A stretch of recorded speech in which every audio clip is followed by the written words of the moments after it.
Olá, estes são os Diálogos Luso-Atlânticos. Eu sou Rui Badaró e estou com o João Massano. Juntos conversaremos sobre atualidades, direito e política.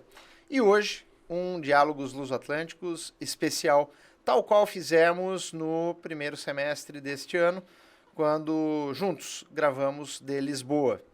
E hoje estou com o João Massano no Brasil, diretamente de Sorocaba. Olá, João, tudo bem consigo? Olá, Rui. É um prazer estar aqui em Sorocaba. Finalmente gravamos um episódio aqui no Brasil. Portanto, e hoje é muito grato, é uma verdadeira fidalguia de que estou a ser alvo e um privilégio de poder estar aqui contigo. Ainda para mais, num fim de semana que se aproxima, que antecede um grande encontro da advocacia no Brasil. Juntos celebraremos a advocacia ao longo desta semana, João.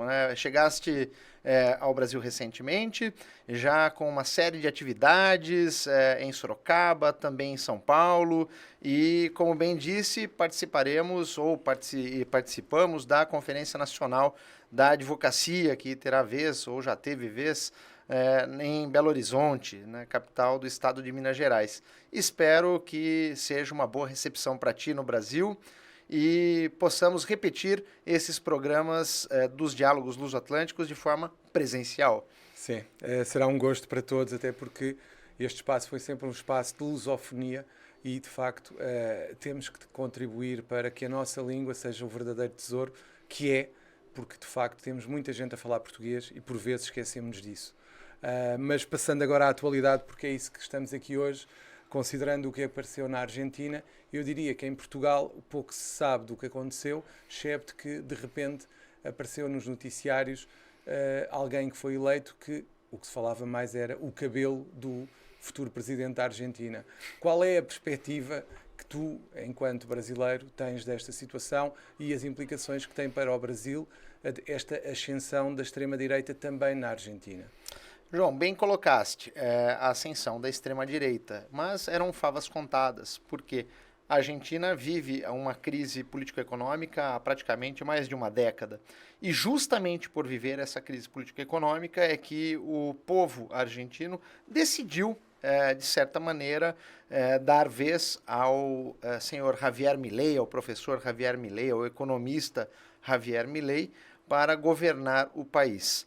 É um político ultraliberal, de extrema direita, mas que em seu primeiro discurso, já eleito presidente, já deu alguns passinhos atrás com relação à sua política e ultraliberal.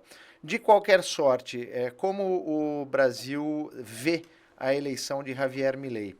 É preciso lembrar que durante a campanha presidencial argentina, este presidente eleito, à época candidato, ele categoricamente afirmou que não receberia o chefe de Estado brasileiro, inclusive chamando de ladrão, corrupto e etc., o que causou espanto, né, para a chancelaria brasileira, mas colocamos em banho-maria, não nos manifestamos, não demos muita atenção, porque se tratava de uma campanha política. De outro lado, agora eleito, é preciso saber como será o tratamento entre Brasil e Argentina, porque existe uma forte relação econômica entre os dois países.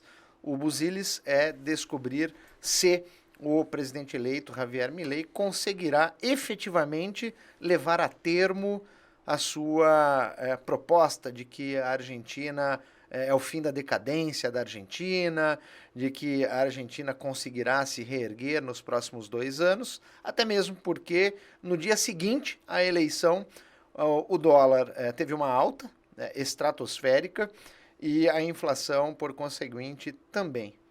Mas em relação à relação da Argentina com o Brasil, em termos económicos e em termos políticos, tu não temes que haja um contágio, se as coisas correrem bem, ao presidente recém-eleito, que ele consiga mesmo controlar uma inflação de 200% neste momento e consiga tê-la em valores razoáveis?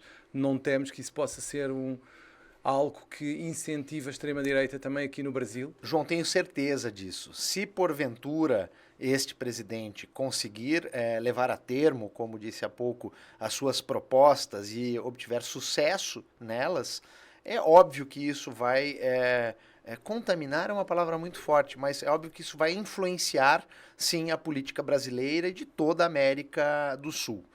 Agora, entre acontecer e propor, existe um hiato bastante grande. Eu volto a falar disto porque acho que é importante nós percebermos que, por exemplo, na Europa, nós temos a Espanha, que o Partido Socialista Espanhol ganha as eleições da forma que ganhou, fazendo as tais... Ganhar é relativo, é o único partido que consegue ter uma maioria parlamentar, para sermos mais corretos relativamente ao que se está a passar em Espanha, mas de facto a votação que ele teve, Partido Socialista, deve-se em muito ao medo da extrema-direita representada pelo Vox.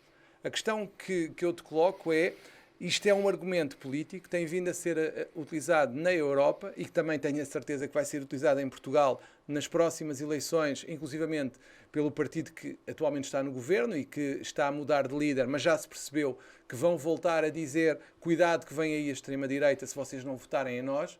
Este é o argumento, e que em Espanha teve algum eco, tanto que a direita junto, o PP com o Vox, não conseguiram ter a maioria dos deputados. O que eu te questiono é, parece-te que esse receio, que é esse fantasma que é agitado na Europa, faz algum sentido no Brasil? Creio que não, porque já tivemos um presidente como o presidente Jair Bolsonaro, que de facto tem alguma identificação com a extrema-direita europeia, que não é negada nem pelos europeus nem pelo próprio Jair. Esse fantasma funciona na Europa, mas pelos vistos não funciona no Brasil. Porquê é que será? Esta é uma boa pergunta, João. O fato é que momentos de crise em qualquer lugar do mundo, eles encerram extremismos, seja do lado da esquerda ou seja da direita. E a extrema-direita tem crescido sobremaneira em todo o mundo. Não é um fenômeno exclusivo da América Latina, ao contrário. Como você apontou há alguns segundos atrás, o mesmo tem ocorrido na Europa. Então, o que cabe a nós identificar neste momento é efetivamente qual e por que a extrema-direita tem se desenvolvido sobremaneira em todo o mundo. E quais as consequências desse desenvolvimento? É um medo da população? Ponto de interrogação. Ou é a preocupação de uma crise econômica? Porque sempre que há momentos de fragilidade para o ser humano, nós buscamos os extremos para solucionar as questões. Parece-me que esse é o busilis a ser enfrentado. E no caso especificamente do Brasil, parece-me que nós recém saímos de um governo que tinha afinidade com a extrema-direita. E isso está claro para todos. Mas o Brasil ainda encontra-se dividido. E essa divisão não nos permite dizer que este fantasma é apenas um fantasma. Ao contrário, é algo real e que numa próxima eleição com certeza baterá a porta de nosso país. Eu diria que um dos principais temas que faz com que a extrema-direita ou os partidos mais à direita consigam ganhar eleições tem a ver com a necessidade que as pessoas sentem de sentir que o Estado é forte apesar da crise.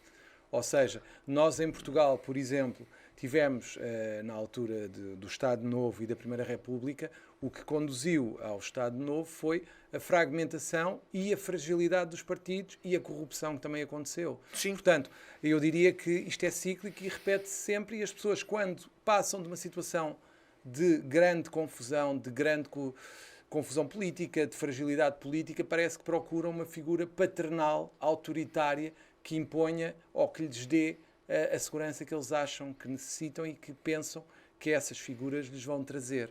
Portanto, em Portugal, passando agora para o exemplo português e para o que se vai passar entre nós e o que se tem vindo a passar ultimamente, nós tivemos acusações de justicialismo, no sentido de termos a justiça a, no fundo, influenciar o poder político, determinando a queda de um governo de maioria absoluta que ainda nem tinha 2 anos.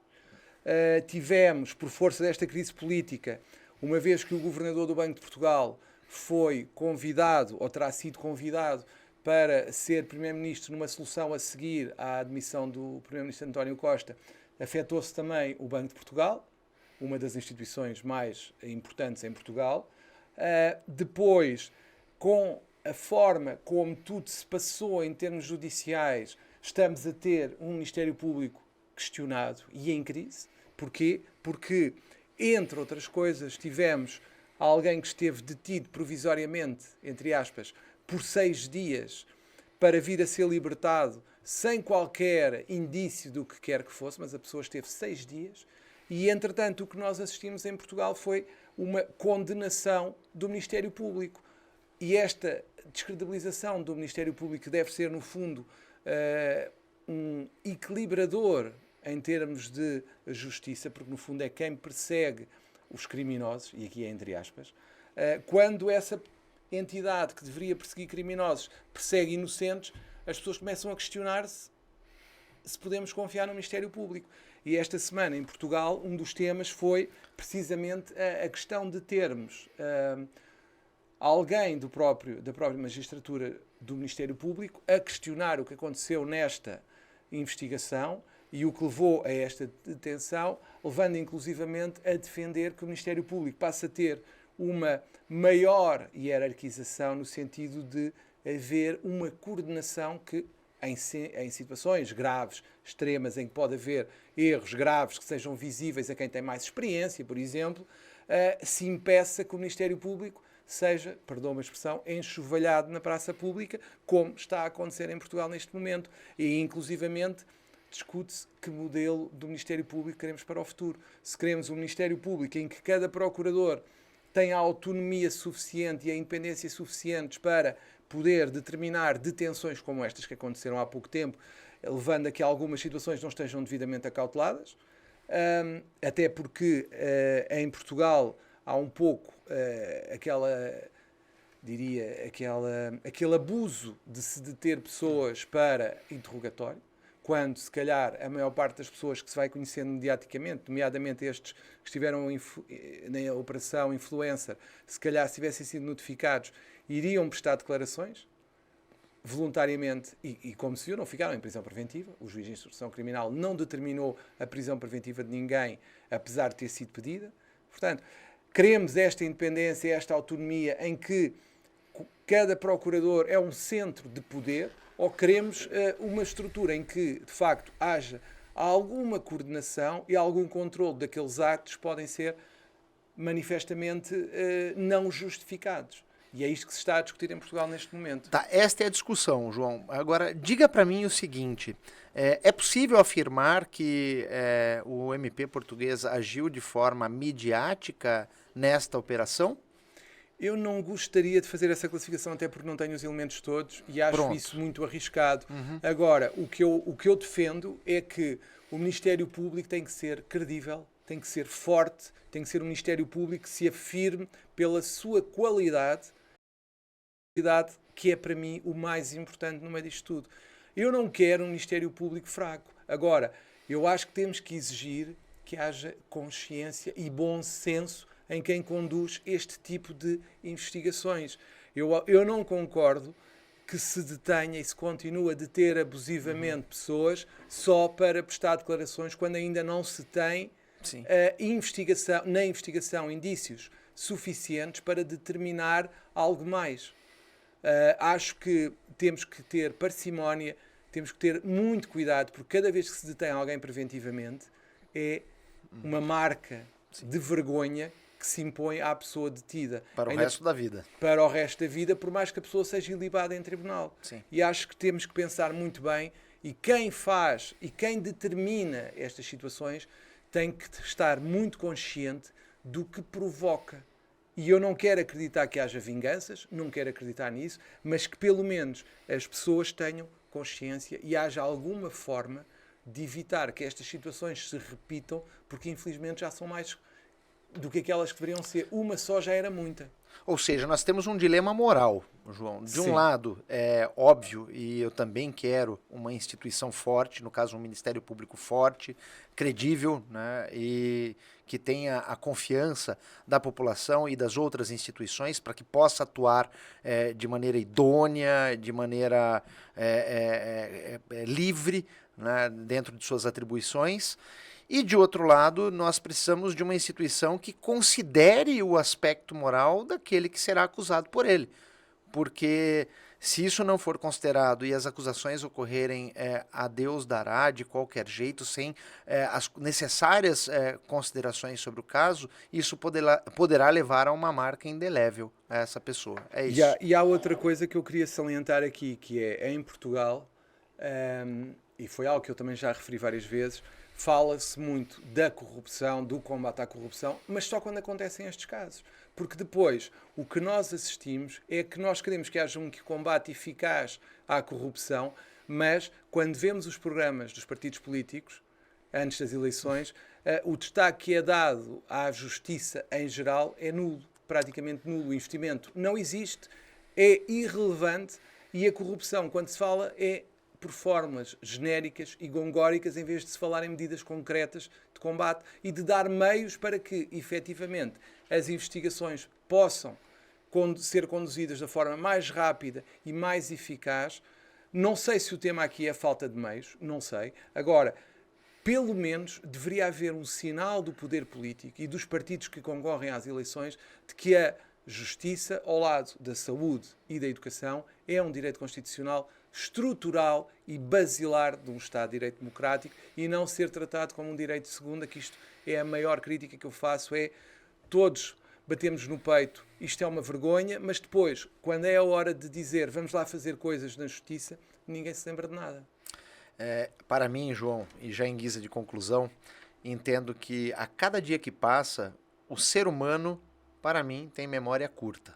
Somente quando é provocado por uma situação, ele se manifesta, esbraveja, fala em combate à corrupção, a situação A, B ou C, posturas por parte do governo, das instituições, mas passado um tempo ele esquece do que aconteceu.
A nossa missão é a lusofonia, é conhecer os problemas jurídicos e outros e discutir os problemas jurídicos e outros do espaço lusófono.